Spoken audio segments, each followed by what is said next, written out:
Bugle, audio newspaper for a visual world. Hello, Buglers. We are taking a week off this week for various reasons, including my attempt to qualify for Paris 2024, in the new event of occasionally taking weeks off doing a podcast. Coming up on Bugle 4254 sub-episode A, some recent highlights from the Gargle, Catharsis and Top Stories, these shows from the Bugle stable, as well as some previously unheard snippets from the Bugle. Before we begin, did you hear an ad at the start of this show? No? Well, that's because you, yes, you, or certainly people like you, pay for us to exist. You and no one else. Well, actually, hopefully many other people, or frankly, we're screwed. So please go to thebuglepodcast.com to make a one-off or recurring donation to help keep the show free, flourishing and independent, even in this era of ChatGPT. This bullshit does not write itself.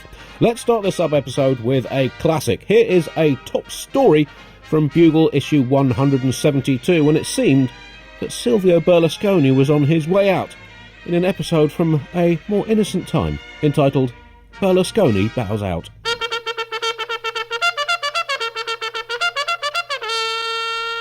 Top story this week, bye-bye Burley. Andy, it's true what they say, all good things come to an end, but it's also true what they also say, all terrible things come to an end as well. Silvio è finito, Andy, the leather-faced Lothario, the Italian scallion, the spray-tan lover man and four-time most ridiculous leader in the world is being forced out of office. And what for? Not for being caught in a jacuzzi full of cheerleaders. Not for being caught dry humping the ceiling of the Sistine Chapel through a series of illegally taxpayer-funded pulleys and harnesses. That was never proved, John. That is rumour. And there is film on YouTube of it. But, you know, we don't know for sure that was him. And explain how that ceiling got worn down in such a specific place, Andy. No, he's losing his job because the Italian economy is tanking. What a letdown. That is not a sexy way to go. He should have gone after a newspaper confronted him with photographs of a bunga party with Berlusconi in a three-way with a 16-year-old stripper and the actual statue of Michelangelo's David. Not this. We've all been there. Not fiscal meltdown. It's like Al Capone finally getting caught for tax evasion. It's just not the ending that his terrible years in office deserved. Well, the Bugle has, of course, long prided itself on its ability to topple unpopular leaders. Within a little over a year, we'd helped get rid of George W. Bush with a little bit of help from the US Constitution. Australian Big Chief John Howard left office under 2 months after the Bugle was born. Gordon Brown followed in 2010. And inevitably, Tunisian leader Ben Ali was soon ousted. Mubarak turfed out of office. Bin Laden and Gaddafi turfed out of existence. And now Greek referendum prankster George Papandreou and Italian penis use aficionado Silvio Berlusconi are on their way out of the political trapdoor. You are welcome, world. You are welcome. There's a lot fewer arseholes in charge of countries now, John, than when we started doing this show. That's true. We're cleaning house, Andy. Yeah. I guess the problem is Berlusconi is going to be replaced by what is widely regarded as a technocrat. And we might have to work a bit harder for our material. Yeah, this could be a terrible, terrible thing for us. Berlusconi... With every yin comes a yang. Berlusconi has promised to go as soon as the latest economic deal is pushed through by the Italian Parliament. That's possibly likely to be as soon as Sunday or Monday, which means, and there's no nice way of saying this, Buglers, that these could well be the last few days that the horn dog is in the kennel.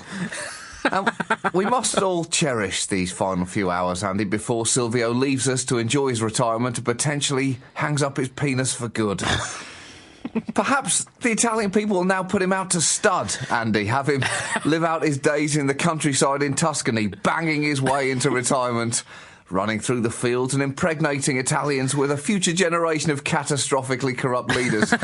History tells us that deep down that's what the Italian people actually want, Andy. He has to keep his bloodline of bullshittery going. They do want that, John.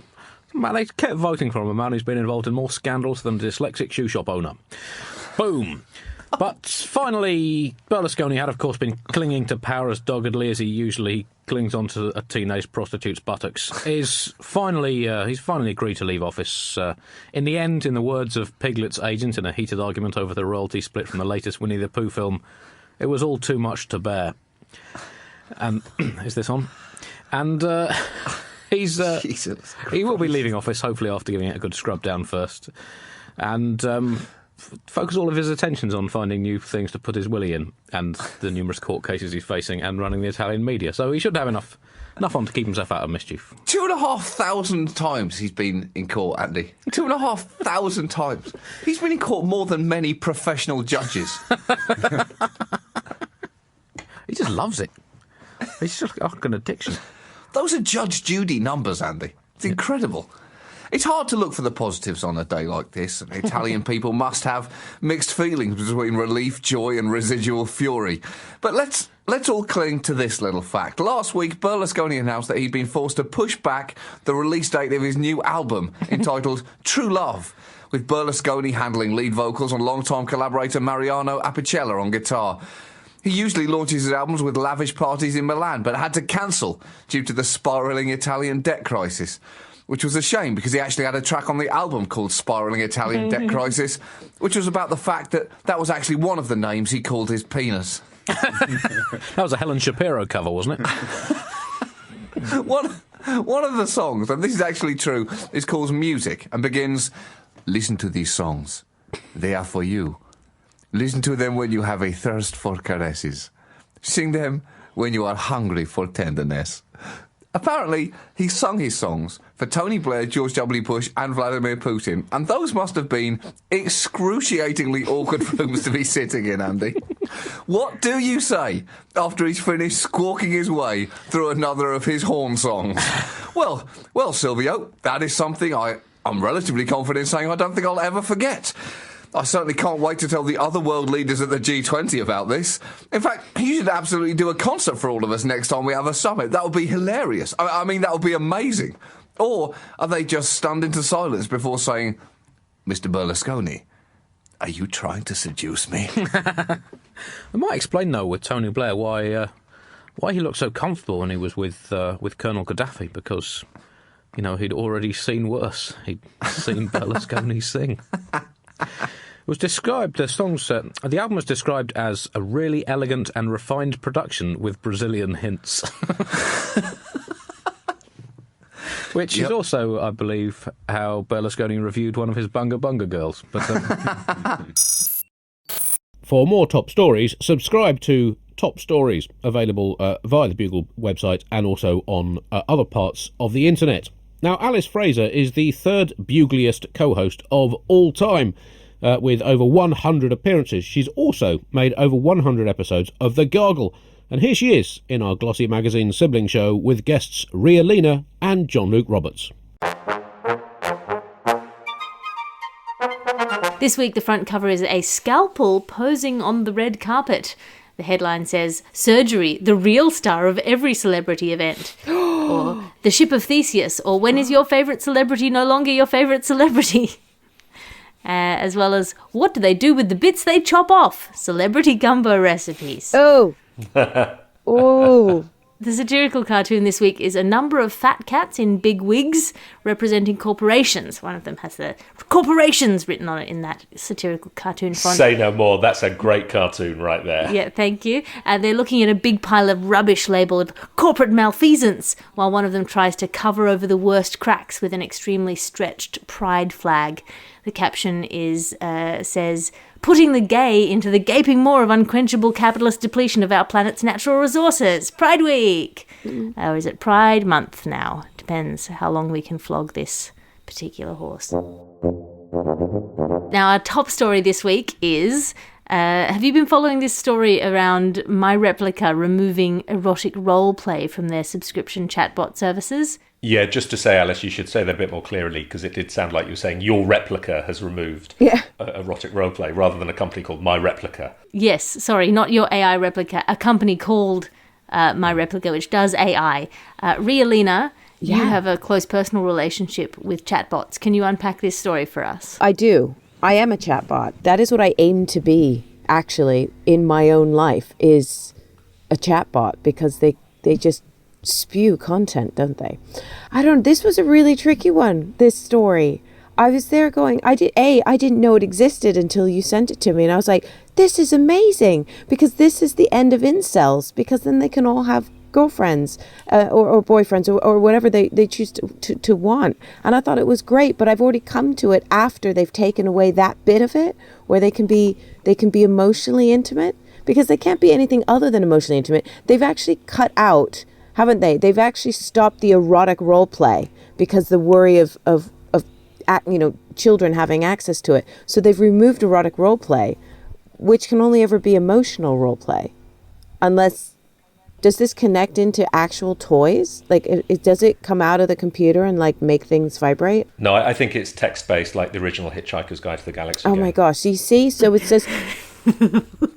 Now we're mixing genres. I was about to say, so this is like the ultimate Mills and Boon, but it's written specifically for you, which I thought it was an amazing idea. I think this is an amazing way to bring comfort and companionship to loads of lonely people around the world, but they've had to stop it in case kids,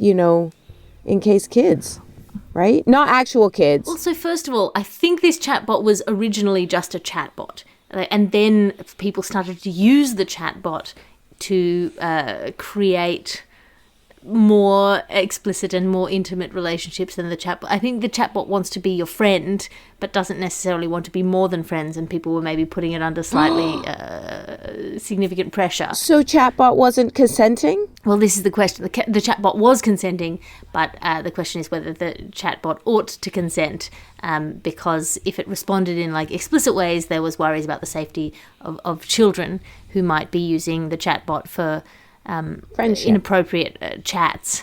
And just the amount of like terrible adult chat forums I went on as a teenager, children would definitely be using it, just typing in penis and seeing what came out. But you see, but this is the thing about it. I mean, so many people have written, they're like, my buddies lost their soul because they cut off part of the AI. Now the AI is sad in its own inability to express itself, and it's being so careful. Now the AI is like, I don't know what I can say and what I can't say. But surely, if you're speaking to a child, can't they just go, how old are you? How many children are lying to AI to get erotic content out of it? So many children you would not believe. Really? I mean, it was originally marketed as a virtual friend, and then of course people wanted to be virtual more than friends, or virtual friends with virtual benefits. I don't know, but the point of it was to improve the well-being, the emotional well-being of the user. And maybe the only thing that's going to improve your emotional well-being is a suggestive chat. Can I have a do-over? Because I didn't realize that childhood could be this way. I've done childhood wrong. I'm not saying I want erotic content as a child. I'm just saying I didn't know that I could even have like this level of friendship as a child. I want to go back. I want to do over. I'll take my replica as it is now. Yeah, just having a friendly chatbot. I mean, what we had was Encarta 2000, which was a CD-ROM that you could put into your computer, and it had a diagram of the human body, and you could press it and it would say, penis, penis, vagina, vagina. Or you could put it into your computer and take it out of your computer and put it into your computer and take it out of your computer over and over again. Oh my gosh. Listen to the Gargle now. Well, actually, not now, as first I'd like you to hear this from Catharsis, the show where Tiff Stevenson lets funny people get something off their chest, like when Athena Kugblenu spoke about Jeremy Bernard Corbyn. This section of the podcast we like to call Unpopular Opinions. Something you love but everyone else hates, or vice versa. Sit down if you're in North London, because you're not going to like me. I'm in North London, I'm sat, I'm Everyone ready. listening to this in North London, sit down, you're not going to like this. I, sadly, in spite of him and his politics, do not like Jeremy Corbyn. I didn't like him when he got elected. I was one of the people that thought he's not really electable because I know the British public. Not because he's not a nice guy, not because he has bad politics, but I know the British public. I found his leadership to be weak. I found him to be stubborn. I found him to be unstrategic. And I was proven correct over 2 elections because he lost 2 elections.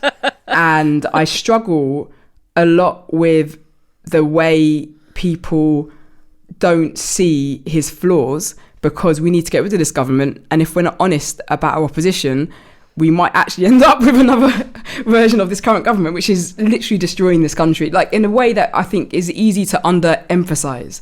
Jeremy Corbyn is not and our insistence that he was a brilliant person, that is not the way for us to make this country better right now. And it's really frustrating because I feel like I'm I'm always very rational about this when I talk to people like this. I only get trolled by people like Jeremy Corbyn.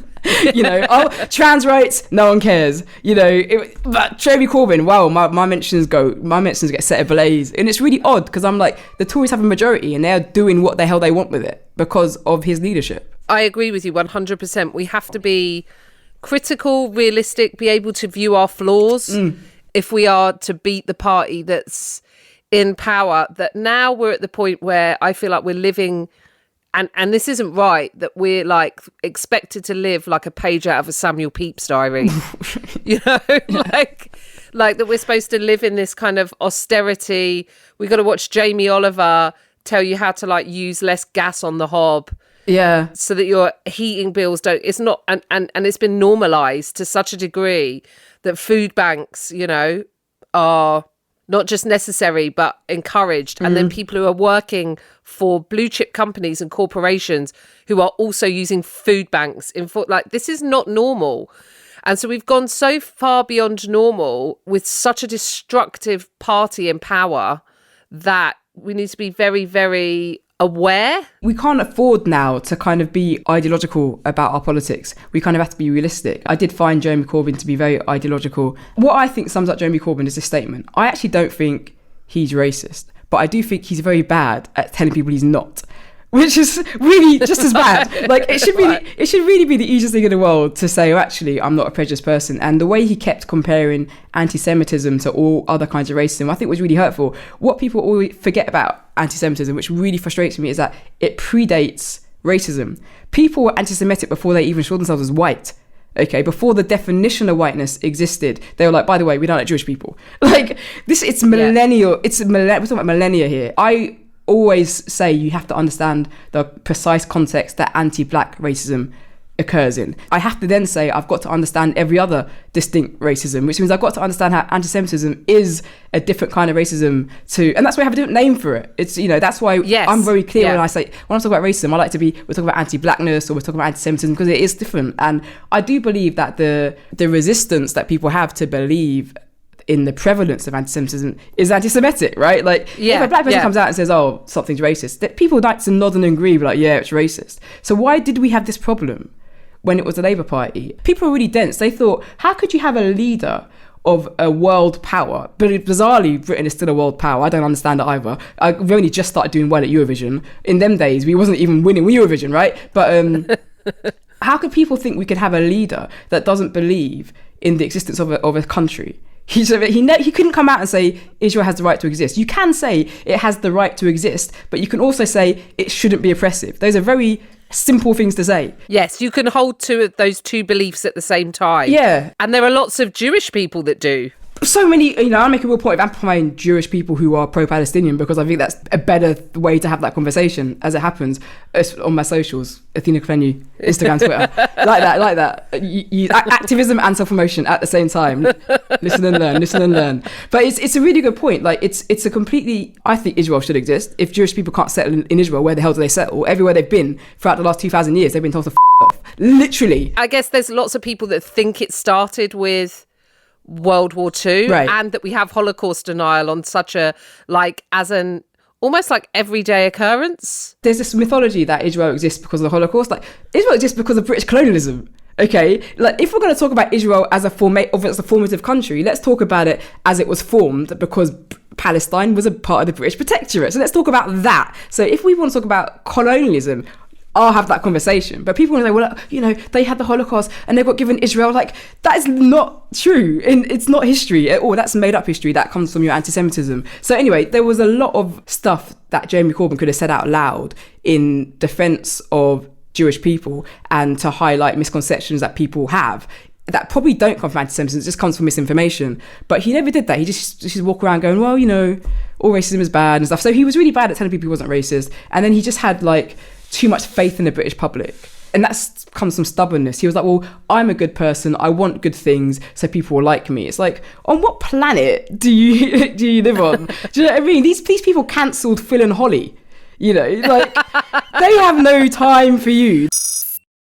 Listen to Catharsis, not right now, but after this. A collection of amazing moments from the Bugle that were simply too hot to handle, starting with me, Nish Kumar and Hari Kondabolu. In other UK news, Brexit celebrated its third birthday last week. Like many 3-year-olds, it still hasn't really learned to walk, talk, or increase volumes of trade.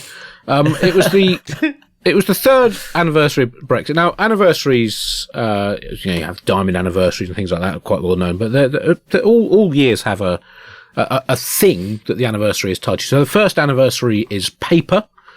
And I guess with Brexit, that's when people started to suspect that it wasn't worth the paper it was written on.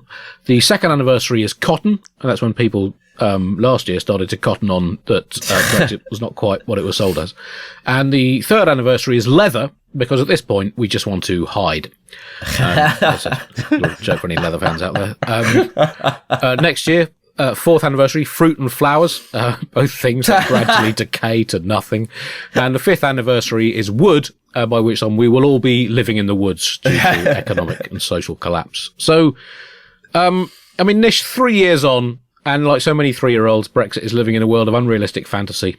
It's costing the people who created it an absolute fortune, and it makes going on holiday much more complicated than it used to be. Are you seeing any benefit so far from our glorious break for freedom 3 years on from it officially coming into practice? There was an article in the New York Times this week, written by the Times' London bureau chief. The headline said, "Brexit turns 3. Why is no one wearing a party hat?" I'll tell you why, the New York Times. I'll tell you why. It's because we burned our hats for warmth, because we can't afford to pay our heating bills. So I bet you're embarrassed now, the New York Times. This appears to be a point at which public opinion has started to finally turn against the United Kingdom's decision to exit the European Union. 56 in November, 56% of people surveyed thought leaving the European Union was a mistake, and in all but 3 of Britain's 632 parliamentary constituencies, more people now agree than disagree with the statement Britain was wrong to leave the European Union. So the regret is starting to wash up on the shore, and I think partly that's because there's just broadly no good news coming out of the United Kingdom at the moment. It's a country deadlocked by strikes. And this week has also seen the news that the International Monetary Fund has forecast that Britain will be the world's only major economy to contract in 2023. Just to be clear, that includes Russia. Our economy is projected to be worse than a country run by a lump of hate-filled plastic who is currently being sanctioned by other countries throughout the world whilst it pursues a war that it's pursuing for reasons known only to the Botox that lives in its leader's brain. And yet somehow, with all of those factors, Britain is still faring worse. And it would be too straightforward to say this is because of Brexit. But like somebody handing out T-shirts that say, "I came to the Great Fire of London and all I got was this lousy T-shirt," whilst the fire raged on, it does not help in any way, shape or form. Brexit itself was an expression of discontent by a lot of voters in this country, and it was discontent that had largely been allowed to fester in the early years of the Conservative government that continues to rule this country, that started in 2010 and combated the global financial crisis by hacking the British state to pieces. Now, is the answer to this that every time David Cameron enters any restaurant, supermarket, or any other place that contains members of the British public, he should be spat at and called a cunt directly to his face? Yes. That's exactly what should happen. The man should never know a single moment's peace. If you see George Osborne in the street, you have a moral responsibility to attempt to kick him in the nuts. If you get taken down by a police protection detail, respect to you. But the attempt has to be there. Man, the idea that Cameron is cover for Tony Blair is unbelievable. The fact that Tony Blair can walk around being like, "Oof, remember it when it was on me?" Yeah. Yeah. I mean, I have a few remarks. First of all, haha. Wow, that stung like the Boston Tea Party. Secondly, I love how like the IMF also commented that Sunak's program is too austere. The IMF thinks what Rishi Sunak is doing is too austere. The IMF, which is very suspect. It's almost like they're saying, if you keep this up, you're going to look like a country we don't actually give a shit about. The IMF. The problem here is that the press in this country is now so skewed to essentially being a mouthpiece for the Conservative Party that we're going to start seeing articles saying, well, the communists of the International Monetary Fund have struck again.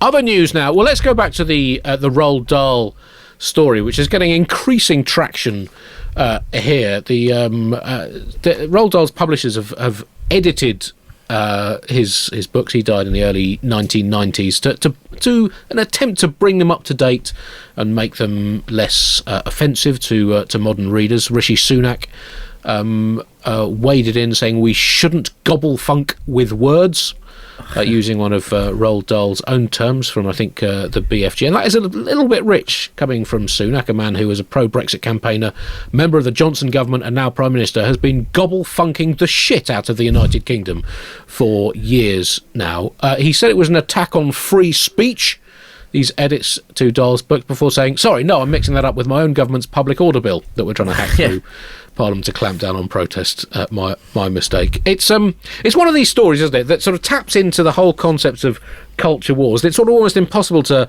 get to the bottom of what's actually happening from the massive overreactions to parts of the story that have been reported. And also Dahl's texts have already constantly been updated, including by himself. The Oompa Loompas in Charlie and the Chocolate Factory were originally trafficked slaves from Africa, described in explicitly racist terms, and he himself did agree to change this text after it was pointed out that even by the standards of the late 60s and early 70s, that was a little on the massively offensive side of the seesaw. So, it's not a unique occurrence in Dahlian history. Nish, what do you make of that, and what would you like to see rewritten?